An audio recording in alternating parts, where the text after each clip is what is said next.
Fromania Bricks, and welcome back to the world's fanciest Lego recording studio. At least that you're going to find in our house on the second floor. In this room. I'm not letting you get away with that. Not now, not ever. And welcome back to the Lego table, where we are sitting beside a technological marvel from the Empire, the Death Star.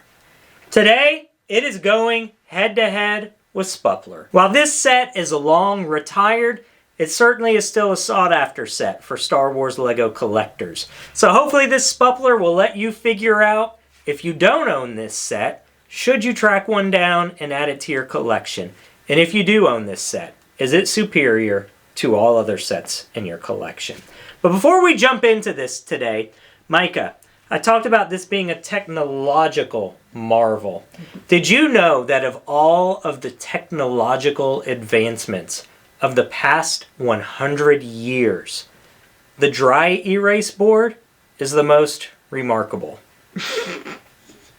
All right, we're going to jump in and talk about this amazing set. This is the Lego Death Star, Lego set 10188. It was a licensed Star Wars set, part of the Ultimate Collector series. This set originally hit shelves September 1st of 2008 and was on the shelves for quite some time, all the way until December of 2015. The Death Star was built using 3,803 Lego elements. It came with a whopping 24 minifigures. 4 of those minifigures were exclusive to this set. Originally retailed in the United States for $399.99. That put it at 10.5 cents per part. So this is indeed quite the Lego set. We're going to look at 5 key areas. We're going to score each of those areas up to 10. This set has a total maximum 50 points available to it. And we're going to see how it stacks up. Micah, let's start with visual design. When we talk about visual design, we're talking about a couple of things. Number 1, does it look like what it's supposed to look like? Number 2, is it a visual feast for your eyes? But aesthetically, how do you feel about the visual appearance of this set, Micah? So, it is a play set, right? It was built... It says Ultimate Collector Series. I'm convinced it was meant primarily to be played with. But I actually think that the visual design is really, really great for this. Because it's gray like it's supposed to be. But they do have nice little accents of red and blue and yellow and brown and different colors that not sure if it necessarily would have been in place on the Death Star. But it breaks up the monotony of all of the gray and black. And makes it more interesting to look at. It is open. It's not... so. Obviously, if this was the real Death Star, everyone would die because they're in the cold vacuum of space. But I do think that this is a better route to display it than actually having casing, because then you can actually see and pose the figures and have all the different scenes where you can look at them. And I think that's a good point, right? Because when you talk about does it look like what it looks like, obviously it doesn't look like the Death Star. But it does look like the Death Star. Yeah, because you do get the shape, you get the color, and they do have this. It would kind of be part of the outer fuselage of it, too. I think the visual design is actually really great. There's different elements. I like the little canisters and crates kind of tucked throughout it. Yeah, there are a lot of details throughout that when you make it to the playability and functions we're going to show you. It is really well detailed.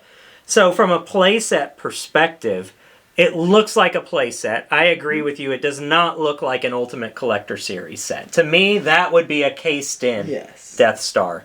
It visually looks like a playset, but it carries the representation of a Death Star really well. You look at it and immediately know, I'm looking at the Death Star. The turret looks really nice. The trash compactor looks really nice. But one spot I will say I'm a bit disappointed with is the Emperor's throne room. Because it's a very... maybe before it was gray in the movie, but it's a darker scene. I wish they would have done that area in black. It would have looked better. Oh, you're right. And it feels a bit... I don't know. So what would you give this then? If we're talking about a scale of 1 to 10, how are we scoring the Death Star visually? Yeah. I want to be fair to it. It is over a decade old now, coming up on 2 decades old. But I do feel like they did really well. I'll give it 9. 9. All right. I feel like it's really nice. They didn't overdo the stickers. There's a good amount of stickers, but I feel like they do serve a good purpose, and they weren't overdone. I want us to jump right to playability and functions before we clear the way to bring in the minifigs. So with playability and functions, we're going to give you a quick look-by-look at every room on this Death Star, some of the ways you can play and interact with it, and there are a ton. All right, so what is this first room we're looking at here, Micah? I don't even think it appeared in the movie. You kind of got a maintenance bay. Pretty sure this is where these are supposed to go. Little stormtrooper helmets, bed you could put a droid on to work on him. Lots of tools. This, you'll see that in another room. A little table, swivel chair, and then I guess the most important thing here is you've got the control for the elevator. Oh, so that elevator in the core runs all the way down the middle. all the way down to the ground and this level. little twister raises and lowers the elevator. That's really cool. Now, right below that room, we kind of prefaced this a minute ago. This is the loading bay. This is the docking bay. Same difference, right? Cargo, maybe. Then the main function here, oh yeah, there's a port for the elevator, is you can actually put Darth Vader's TIE Advanced right in there. There we go. Oh, that's pretty cool. Yeah, and then when you swivel it. Then it even turns here too, and then you've got a little elevator that goes you've down. Got an elevator. I'll show that when we get down to that bottom room. All right, so then when you come down to the bottom room, elevator can come down. You have a little free floating crane that could maybe pick up some of that cargo you have up top. A ladder here that would connect you to another segment. It's about all for that room. Oh yeah, and another port for the elevator. So up here you have a little display screen that I assume that's Alderaan. Then you can switch it out, and we got this display as well. It's a pretty neat function. Then a little space, a little control space. You can stick a minifigure. It wouldn't be that droid, but put him up there. Then this actually controls the super laser. But if you move the large part, it'll swivel side to side. You move the small bit inside, it'll go up and down. It's a pretty neat That's a pretty cool mechanism. Yeah. This looks like just the control room for the Death Star laser. On the laser here, you have space for 2 minifigs and controls, some crates. Then up here, I think this is supposed to be the room where C-3PO and R2-D2 are at, kind of helping get Luke, Leia, and Han out of the trash compactor. Then you turn this knob and it opens the door here, which is pretty nice. Below that room, you now have the one of the lasers. So this would be, I think this would actually be pointing out into space. This would be pointing out into space to shoot at the rebel ships. Back up at the top again, we've got what looks like a little board meeting room. Yep, you got a conference table, but because I guess Lego probably recognized that conference table is kind of boring for a playset. You also have storage under there. You can hide. Oh, that's a pretty good idea. Yeah. Is this like the brig? Yeah, this is the detention block. You have the little, I assume the camera, the controls. They did nice. Gave you a full set of controls.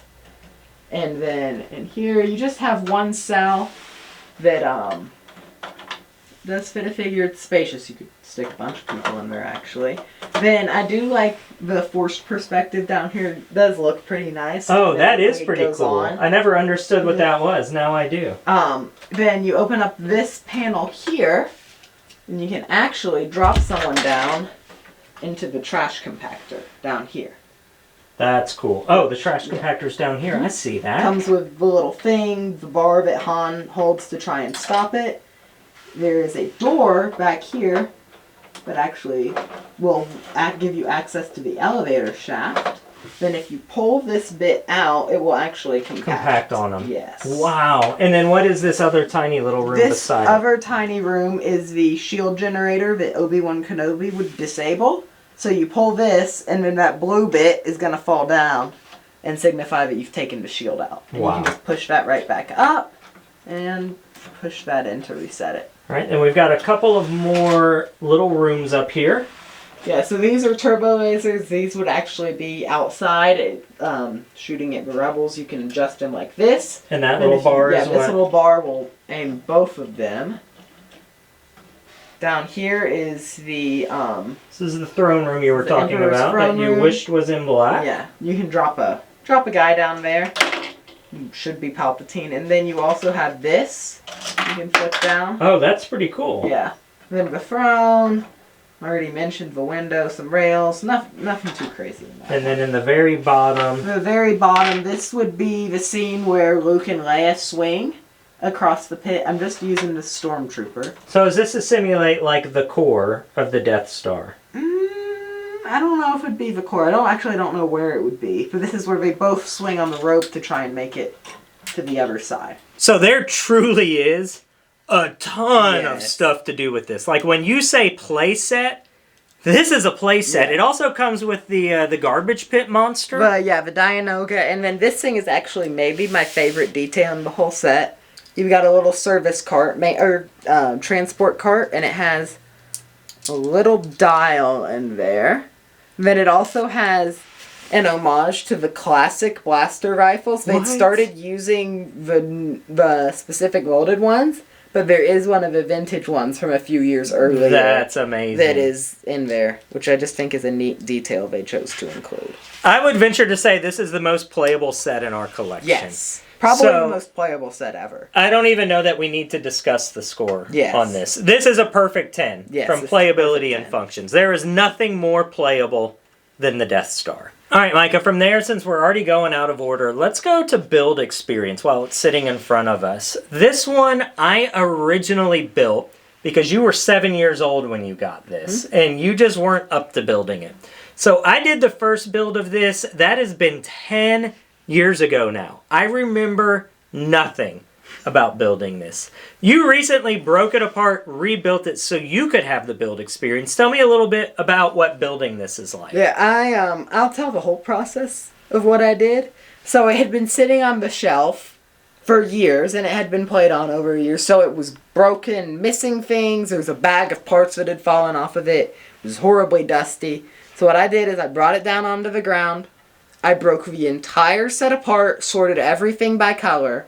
Then I went through the bags, inventoried the set according to Bricklink, so put all of the parts onto trays, kind of sorted, and I rebuilt the whole thing that way. That's crazy. So you didn't get the full out-of-bag build experience. But when we talk about build experience, while we are kind of talking about the out-of-bag experience, we're talking about techniques. We're talking about the ease of building. We're talking about durability, prints versus stickers. How do you feel about the actual build? Was it an enjoyable build? Now, I know it's hard to say it's enjoyable when you're building out of a pile of bricks that weren't sorted properly. As far as the build experience goes, it was actually arguably easier than it would have been to build out of a box because I inventoried each piece, which was me going down a list. And okay, so I need to count out 77 of this piece. Then I put all those pieces in and so forth. So I knew exactly where each piece should be. So it was almost easier than building out of a bunch of parts dumped out randomly from a bag. Were there any unique techniques built into this? Was it pretty straightforward? I hate to say it, no, it was a pretty straightforward build. The way they do this is pretty neat. How there's two separate things that control it. Other than that, nothing super special by the way of technique. Some cool technique mechanism like with the trash, but nothing too crazy. Were there any challenging parts where you're like, I can't get this to really work or to stay? I don't remember any challenging parts. What I do remember is it gets very tedious because each level you're building the same base plate pretty much with some variety 4 times. So it was tedious, but it wasn't horrible. Are we talking stickers or prints? Stickers weren't bad because they were already applied from last time we built it. Right, but is it mainly stickers? Mainly stickers, yes. Just the computer panels were really the only prints in it? Yeah, some little dials and stuff here and there were prints, but mostly stickers, yeah. It was repetitive, but I also don't it's just what it is. So I don't like harming the score too much when it couldn't really help it. It's durable, but there's also a lot of bits that can break off as well. You've got a lot of little railings and stuff that can all pop off pretty easy. And it's pretty fun to get to break up the monotony every now and then when you get to build one of the little things, and it's satisfying to see it come together. So how would you score the build experience on this one? I'll give it an 8. An 8 seems fair. It was nothing remarkable, but it kind of can't help the fact it's monotonous because of what it is, so I don't want to give it a horrible score. Right, and I feel, I think 8 is totally fair. Instead of going to the minifigures, let's go ahead and talk about value, and then we'll finish up with minifigures. This set, as we said, in 2008, retailed for $399.99 USD. It was that price all the way until 2015. There were no changes in there? They didn't... As far as I can tell. Wow, that's wild. I remember it being $400 when I wanted to get it, and that was like right at the end of the production run, so I assume it stayed the same. That's really wild. And in today's dollars, that's around $500. So if you were to find this on shelves today, adjusted for inflation, you're looking at around $500. Price per part was around 10 cents, 10.5 cents a part. So maybe with inflation, that put it at like 12, 13 cents, somewhere in that neighborhood. If you buy it today, open box, good condition, what are we looking at? Probably $500 to $600. So about... Wow, so about what it would have been adjusted for inflation. Now, sealed would be more than that. What would it be sealed? Not positive, probably $800 to $900. All right, so you're looking at potentially a $500 to $800 set if you want it today. I feel like, okay, so the $500 set we have out today is the UCS Java Sail Barge. I did not own that set. Looking at it built, though, at the Lego store, you're getting so much more for your money with this than you are with that. I feel like $500 is good. You get 24 Which is minifigures. crazy. 25 if you count the Dianoga. That doesn't count the Dianoga. Wow. Now, to be fair, it does count the tiny little mouse droid, so... Minifigures are good. I do wish... I don't know if this should be in value or minifigures. I wish there had been more Stormtroopers and more Death Star Troopers with it. But I feel like you're getting good playability. One thing I think would have enhanced it for relatively few parts would be a pilot Luke Skywalker and then a Red 5 X-Wing at the scale of this TIE Fighter, so you can actually have a battle outside of it. But other than that, you get way more playability than this than anything else they've ever released at that price or another price. Yeah, I feel like if this were on the shelves today at $500, we would be like, that's a great buy. Yeah, I do. I think that's... And now, you do have to consider that's a lot. But it is... I think it's a good value for what you get. Now, there is another version of this that is incredibly similar. Yes. Is that one more expensive or less More expensive? expensive, Is that because yes. of minifigures? I think so. Okay. And it had a shorter production run. If it had the same length of production run as this did, it would have just retired last year. And there's not a lot of differences between Not the a two. ton. The part count is pretty substantially higher. It's a couple hundred pieces more. So they definitely, I'm sure, smoothed it out. I'd actually love to get it into my collection one day because I love the figures in it. But for a value, if this was on shelves today at $500, I don't think I would look at it as, oh, that's a steal. But I also wouldn't look at it as it's overpriced. Now, what about as a collector, and you go, I've got to pay $500 to $800 for this as a collector? How does that value stack if you have up? the space, if you like the way the display is formatted, I think it's great. I think it's a great one to pick up even at that. All right, so how are you going to score this on the value? Value isn't remarkable, but I think it's really good. You also get more playability than this, and I think in any other Star Wars set. I give it a 8.5. 500 is a lot of money. It just is. But I think you're getting what you pay for. I don't think you're getting cheated with that. Last up is minifigures. We've got 24 minifigures we're going to take a look at. Are the right minifigures in this set? Are they well designed? So let's take a run through of the 24 minifigures that we got and see how they stack up in this sputtler. All right, so here's our first 8 minifigures. Let's go ahead and start down here at the right and run me through who we're looking at. Okay, so from the right, you have 2 identical Royal Guards. That is good. Palpatine had 2 guards in the movie. 2 guards is what should have been included. That is good. The Death Star Troopers next. Two of them as well. Two of them. They're both identical. There should have been three. Because you've got a little cannon that one of those guys would have probably been operating. Maybe even two of them on it. Then two of them would operate the super laser. So there should have been 3 or 4 of those. Next is Stormtroopers. It's the Death Star. They look good. I like the design of the Stormtrooper, especially given the year it came out. But I think there should have been more. I think there should have been 4 or 6 of them. Even if that meant increasing the price by $10 or $20. I think there should have been more.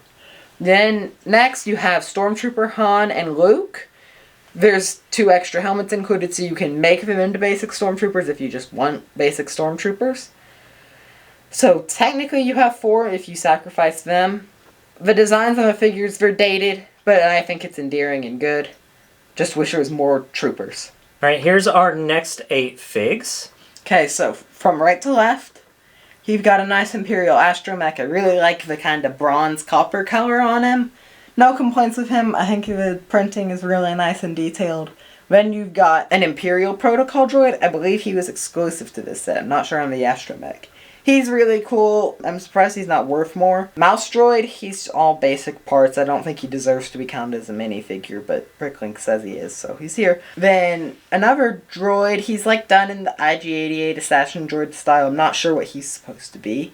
Then you have the interrogation droid to interrogate Leia and find out where the base is, and it didn't work. Tarkin is good, has the correct rank badge, Vader, and then Palpatine. All of them are good. They aren't dated, but that's the era, and I like the kind of classic style of them. No complaints here. I think they included the right characters. It was good they included some more droids, because they did have that little droid room. Then, oh yeah, I do wish you had some Imperial officers. Just a couple to sit down at that table. But other than that, no complaints here. And here's our final 8 figs. Okay, so, right to left, you have R2-D2. He's R2-D2. He's not great, he's not horrible, he's just what he is.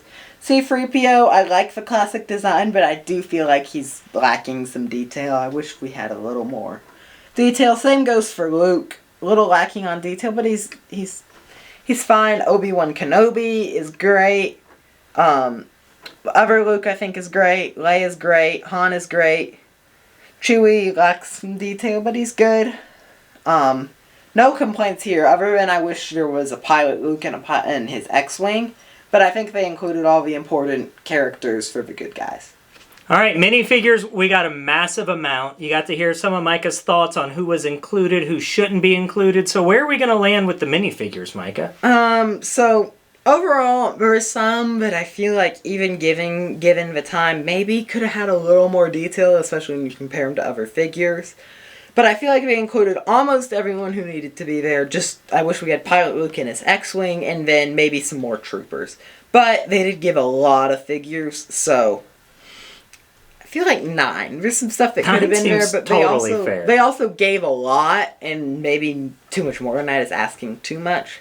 So I think 9 is where I'm going to land on that. All right, Micah, we've got your total Spuppler here. We're ready to unveil. This set scored 44.5. Seems like a respectable score for this set. I think it should have been 45. I mean, the Spuppler doesn't lie. It is what it is. It should have been 45, I think. I mean, it is what it is. I can't undo the scores that you gave it. Maybe I need to edit my score.